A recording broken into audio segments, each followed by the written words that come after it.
উৎসবে যে অঙ্গ হিসাবে হর ঘর তিরঙ্গা যে অভিযান আমাদের সরকারের তরফ থেকে আমরা কি কারণে এবং কি আমরা করতে যাচ্ছি সেই বিষয়ে আপনাদের মাধ্যমে সবাইকে অবগত করা। তো এক তো হর ঘর তিরঙ্গা কর্মসূচির মূল উদ্দেশ্যটা কি সেই সম্পর্কে বলা, সেটা হচ্ছে দেশপ্রেম, জাতীয়তা বোধ এবং রাষ্ট্রবাদী যে চেতনা, সেই চেতনাকে উদ্বুদ্ধ করার জন্য এবং তাকে জাগ্রত করার জন্য এই হর ঘর তিরঙ্গার অভিযান আমরা আমাদের সরকার নিয়েছে, ভারত সরকার নিয়েছে, যশস্বী প্রধানমন্ত্রীর মার্গদর্শনে আমরা এই অভিযান আমরা করছি। দেশভক্তির যে ভাবনা সেটাকে আরো সুদৃঢ় করার লক্ষ্যেই এই কর্মসূচি হাতে নেওয়া হয়েছে।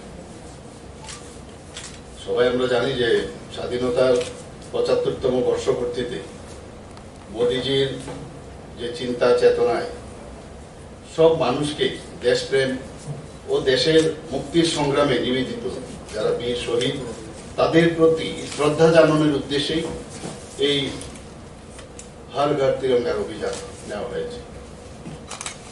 এই যে ট্রাইকালার ত্রিবর্ণ রঞ্জিত জাতীয় পতাকা হচ্ছে আমাদের গর্ব, আমাদের দেশাত্মবোধের পরিচায়ক ও রাষ্ট্রীয় চেতনার অনুভূতি। সেই বিষয়টা অনেক সময় আমরা কিন্তু ভুলে যাই। তো তাকে সুদৃঢ় করার লক্ষ্যেই এই হর ঘর তিরঙ্গার অভিযান আমরা নিয়েছি। আমাদের ত্রিপুরাতে হাউস হোল্ড হচ্ছে প্রায় 8.5, আমরা টার্গেট নিয়েছি 60%, অর্থাৎ প্রায় 4.8। তো সেই অবস্থায় আমরা প্রায় 5 লাখের উপরে আমরা এই যে ন্যাশনাল ফ্ল্যাগ আমাদের গভর্নমেন্টের তরফ থেকে আমরা সেটাকে প্রকিউর করেছি। আমরা বাইরের থেকেও কিছু এনেছি, বিভিন্ন এখানে যারা আমাদের এসএইচজি গ্রুপের যারা কাজ করছেন, কেআরএলএম ইত্যাদি লোকাল যারা এই ন্যাশনাল ফ্ল্যাগ বানায় এদের মাধ্যমে প্রায় আমরা 5 লাখের মতো বিভিন্ন সাইজের আমরা এগুলো আমরা প্রকিউর করেছি।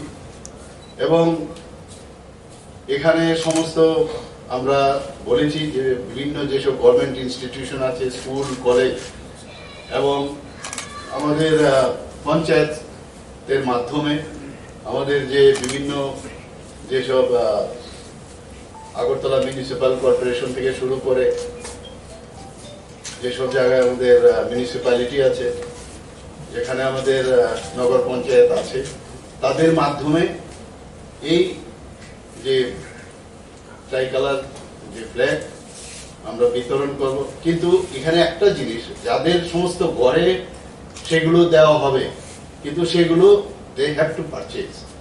মানে পারচেজের অর্থটা হচ্ছে যে এটা মানুষকে বুঝতে হবে যে আমি নিজে এটা পয়সা দিয়ে কিনেছি এবং সেই যে ভাবনা চিন্তা যে চেতনা যার উদ্দেশ্য হচ্ছে যে হর ঘর তিরঙ্গা, সেটা যেন কিনে, পয়সাটা বড় কথা নয়, কিন্তু পয়সা দিয়ে যখন কিনবে তখন কিন্তু ওর মধ্যে সেই যে দেশাত্মক বোধের যে পেট্রিয়টিজমের যে বিষয়টা সেটা কিন্তু চলে আসবে, সেটা হচ্ছে মূল লক্ষ্য। এবং আমরা 13 থেকে 15 আগস্ট পর্যন্ত দেশ জুড়ে এটা পালন হবে। কিছু আইনগত দিক ছিল যে অনেক সময় আমাদের যে ন্যাশনাল ফ্ল্যাগ সূর্যাস্তের সাথে সাথে আমাদের এটাকে নিচে নামিয়ে নিতে হয়। তো সেই জায়গায় যারা গভর্নমেন্ট বাদে যেখানে পাবলিক যে ঘর বা অন্যান্য জায়গা আছে সেখানে এখানে কিছু চেঞ্জ আনা হয়েছে। সেটা যদি সারাদিন লেগেও থাকে তাহলেও কোনো অসুবিধার কারণ নেই, আইনগতভাবে এটা সিদ্ধ। যেটা আমাদের ডুজ এন্ড ডু নট এই যে বিষয়টা সেটার মধ্যে কিন্তু বহাল থাকবে। তো সেই বিষয়ে আমরা আমাদের বিভিন্ন সময় আমরা মিটিং করেছি, সেই মিটিং আমরা কথা বলেছি, অনেকগুলো মিটিং হয়েছে এবং আমরা এখানে ডিস্ট্রিক্ট ম্যাজিস্ট্রেট নিয়ে আমি কথা বলেছি। আমাদের মাননীয় হোম মিনিস্টার, ইউনিয়ন হোম মিনিস্টারের সাথে আমার ভিডিও কনফারেন্স হয়েছে। মানে এটাকে খুব সিরিয়াসলি নেওয়া হয়েছে এবং সত্যিকারের অর্থেই একটা সারা ভারতবর্ষের মধ্যে জাতীয়তা বোধ, সেই ভাবনাটাকে যেন মানুষের মধ্যে সৃষ্টি করা যায়, তার লক্ষ্যেই কিন্তু বারবার কয়েক দফা আমাদের মিটিং হয়েছে। গতকালও আমার সমস্ত আধিকারিকদের আইসিএ ডিপার্টমেন্ট থেকে শুরু করে ডিফেন্স যেসব ডিপার্টমেন্ট আছে তাদের সাথে কথা হয়েছে। এবং এটা শুধু ঘর ঘর যে তিরঙ্গা, সেটা 13, 14, 15 থেকে সমস্ত জায়গায় আমরা সেই অভিযান বিভিন্নভাবে আমরা করছি। বিভিন্ন স্কুলের যারা স্টুডেন্টরা আছেন, ছাত্রছাত্রীরা আছেন, প্রভাত ফেরির থেকে শুরু করে ছবি আঁকো প্রতিযোগিতা থেকে আরম্ভ করে বিভিন্ন সব ব্যবস্থা নেওয়া হয়েছে। তো সেই বিষয়গুলো আপনাদের সামনে আমি তুলে ধরছি। আমাদের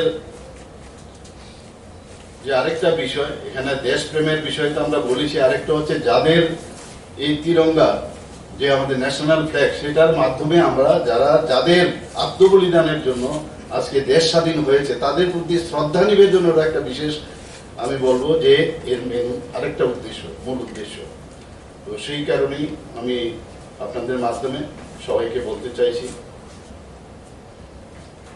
আমাদের নাগরিকগণ প্রত্যেক জেলার, যেখানে আমি বললাম panchayat office, village committee, ward office এবং রেশন শপের এই জাতীয় পতাকা ইচ্ছে করলে মানুষ সংগ্রহ করতে পারে। আউটসোর্সিং তো আছে বিভিন্ন, যেখানে এই ফ্ল্যাগ ওরা বিক্রি করে তাদের এখান থেকে তো নেবেই, কিন্তু আমাদের তরফ থেকে, গভর্নমেন্টের তরফ থেকে এইসব জায়গা থেকে মানুষ, সাধারণ মানুষ ওইসব জায়গা থেকে পয়সা দিয়ে কিনতে পারে। আমরা আরো যারা ক্লাব আছে বিভিন্ন জায়গায়, ইভেন আমাদের কিছু অফিস, আমাদের তরফ থেকে নির্দিষ্ট কিছু অফিসও বানানো হয়েছে, সেখান থেকে ওরা সংগ্রহ করতে পারে। তো যেটা আমি বলছিলাম যে আমাদের টার্গেট প্রায় 60%, তবু আমরা 5,37,000 আমরা যে আমার কালকে যে রিপোর্ট দিল সেইভাবে তৈরি আছে। তো হস্ততাঁত ও হস্ত কারুশিল্প দপ্তর এটা করছে, ভারত সরকারের যে নিয়োজিত সংস্থা তাদের মাধ্যমে আমরা আনছি, TRLM এবং TULM মাধ্যমে এটা ব্যবস্থা করা হয়েছে।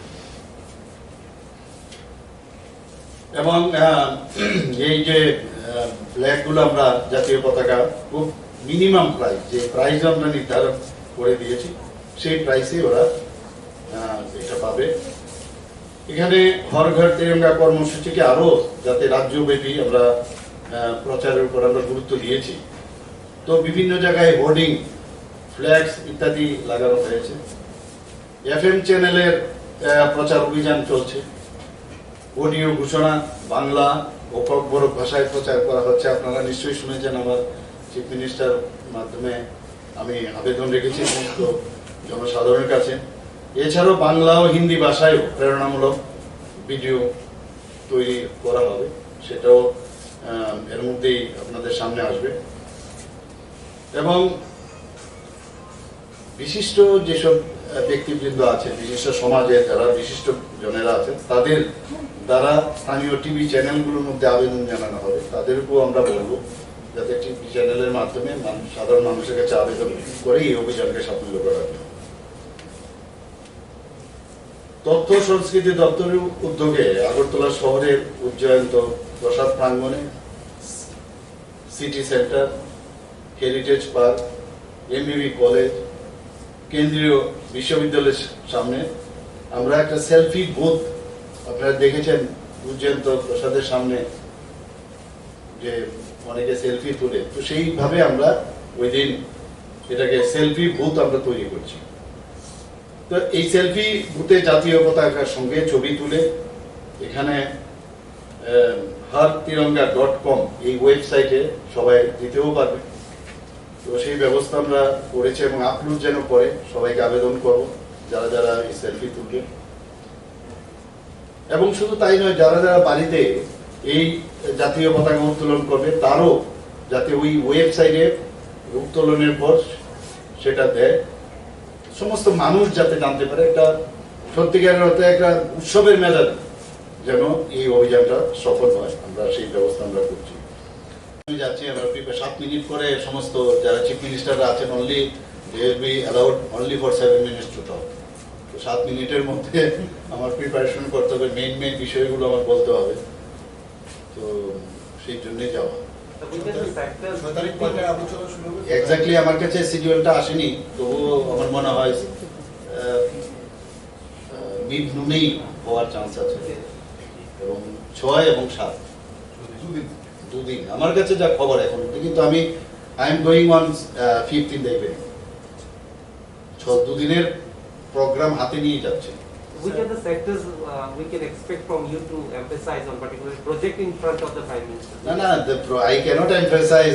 Only I can tell that this is the progress, the scheme you have given us. Which are the Let me see what he asks. On the basis of that, I will reply.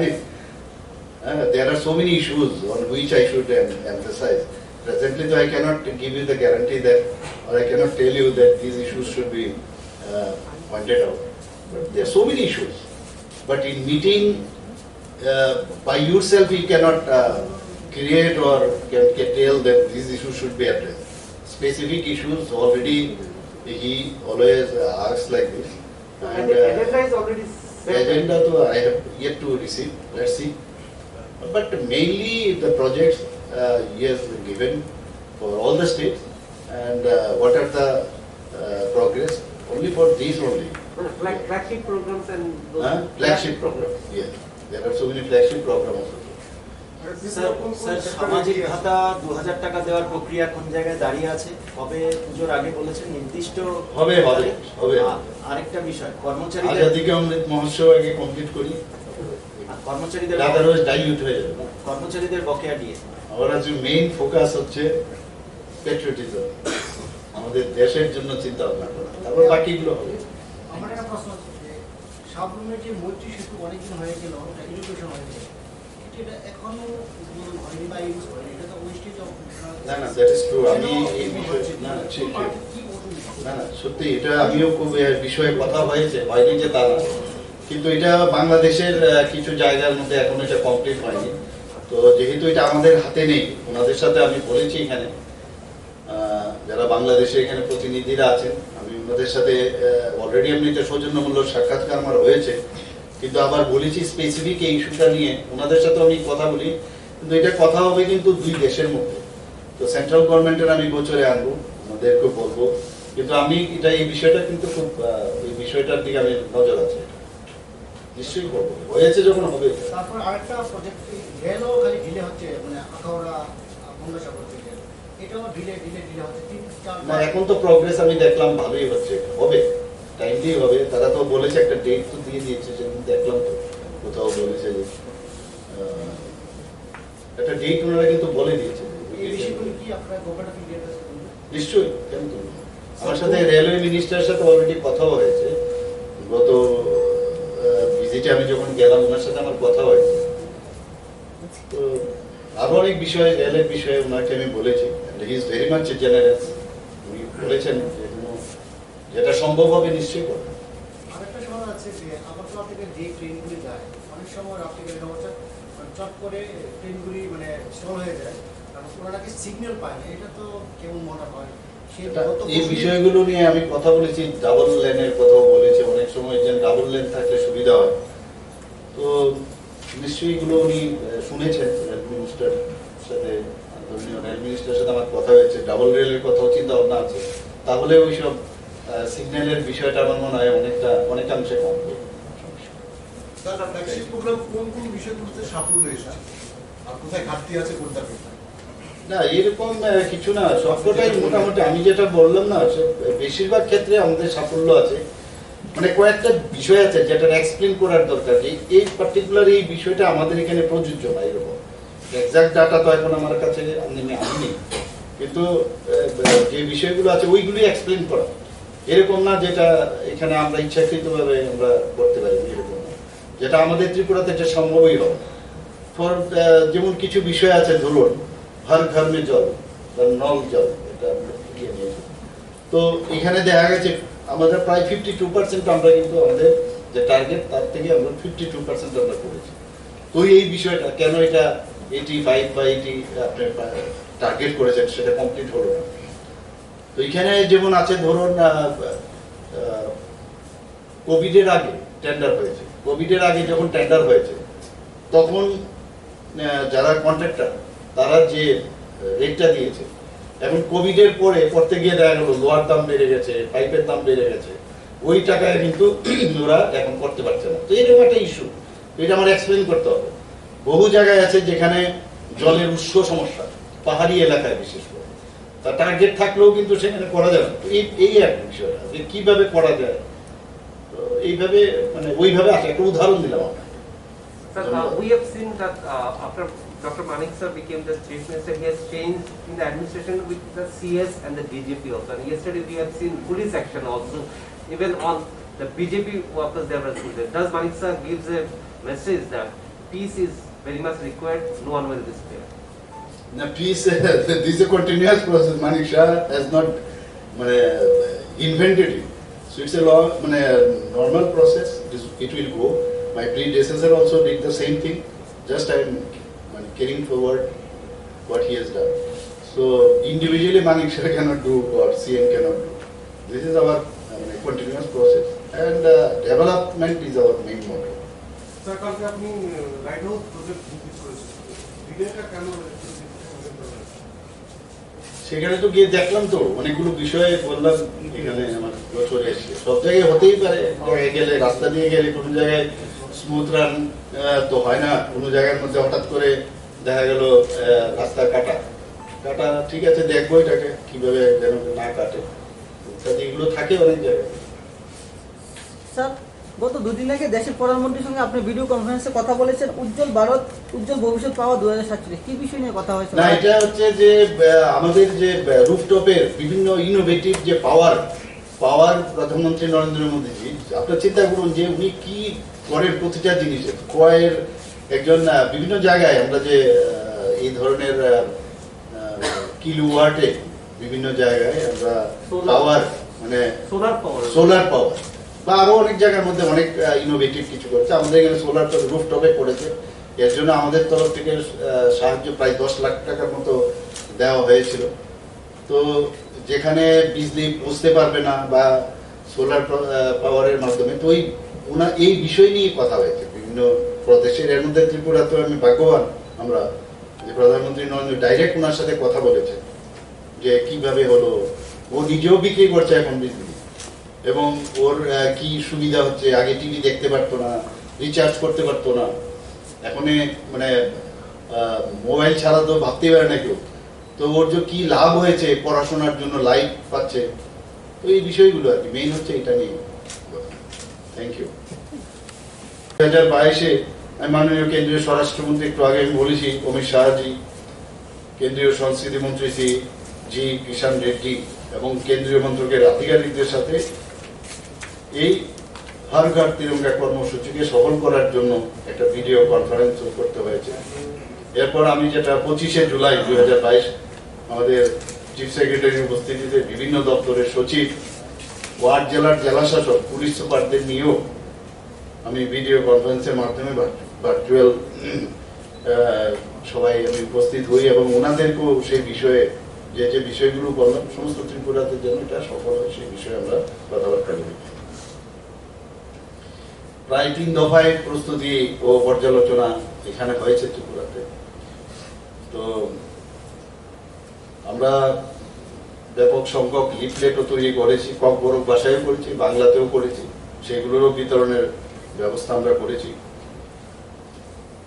এখানে 5টা থিমের উপর ভিত্তি করে এই আপনারা সবাই জানেন এটা একটা পার্ট, কিন্তু আজাদিকা অমৃতসরের একটা পার্ট হর ঘর তিরঙ্গা। আমরা কিন্তু অনেক আগের থেকেই কিন্তু এই আজাদিকা অমৃত মহোৎসব আমরা পালন করেছি এবং বিভিন্ন যেসব আপনারা সবাই জানেন যে অনেক কাজ আমরা করেছি, সেই বিষয়ে আপনাদের কাছে আমি বলবো। তো আমি রাজ্যবাসীর কাছে আবেদন করব, আসুন আমরা সকলে মিলে এই মহান এই যে কর্মসূচিকে সফল করি। আপনাদের মাধ্যমে সবার কাছে আবেদন রাখছি এবং সুদৃঢ় করি আমাদের সার্বভৌমত্ব ও রাষ্ট্রবাদী চিন্তা ভাবনাকে। আপনাদের একটা বিষয় আমি জানাতে চাইছি যে এই যে আমরা বিভিন্ন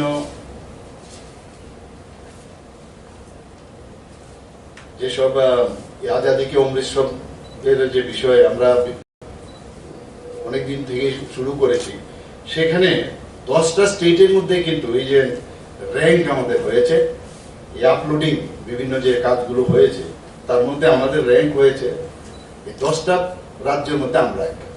শুধু তাই নয়, ফটোগ্রাফ যে পোর্টাল amritmahotsav.nic.in এর মধ্যে আমাদের পজিশন 7 সারা ভারতবর্ষের মধ্যে। তো আমরা বিভিন্ন ইভেন্টস আমরা আজাদি কে অমৃত মহোৎসবের আমরা করেছি। এর মধ্যে আমি উল্লেখযোগ্য যে কয়েকটা আছে আপনাদের সামনে আমি রাখছি কি ইভেন্ট, যেমন online release of first instalment of PMAY to 1,47,805 beneficiaries by Honorable PM on 14 November 2021 by RT Department. Inauguration of newly constructed integrated airport terminal of MBB Airport by the Honorable Prime Minister on 4th January 2022 by the Department of Transport. Launching of Mission 100 Vidyajyoti Prakalpo and Mukhyamantri Tripura Gramin Samriddhi Yojana by Honorable Prime Minister on 4th January 2022 by School Education Department. Celebration of 50 years of Tripura statehood and release of postage stamp by Honorable Union Minister on 21st January 2022 by ICA Department.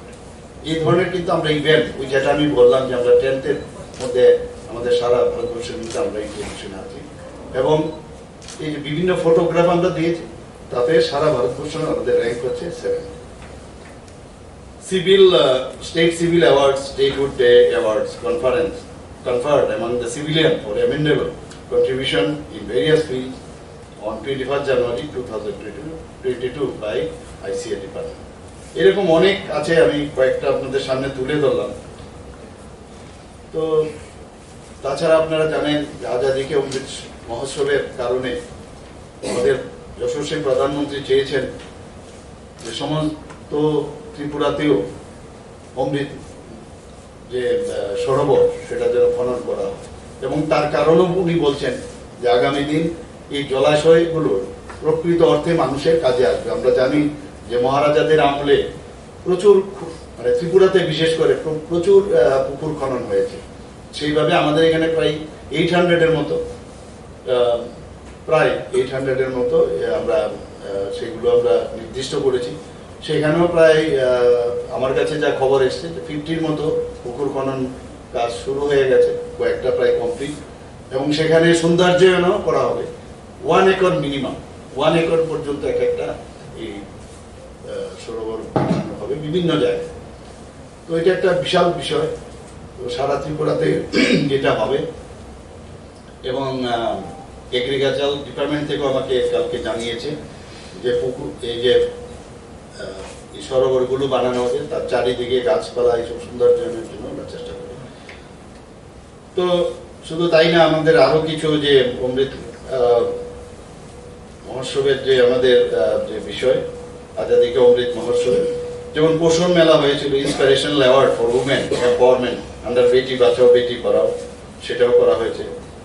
Seed capital assistance released to 111 numbers micro entrepreneurs under PM-FME scheme RT ডিপার্টমেন্টের মাধ্যমে হয়েছে। Destination Tripura আপনারা সবাই জানেন যে সেই investment summit এখানে industry and commerce ডিপার্টমেন্টের মাধ্যমে হয়েছে। সবকটা এই আজাদি কা অমৃত মহোৎসবের বিষয়, এগুলো অনেকদিন ধরেই চলছে এখানে। রিলিজ অফ লক্ষ্য 2047 বাই অনারেবল হোম মিনিস্টার এটা করেছেন। তাছাড়া special drive to make people aware about construction of MGNREGA in promoting agriculture and allied activities and rural health.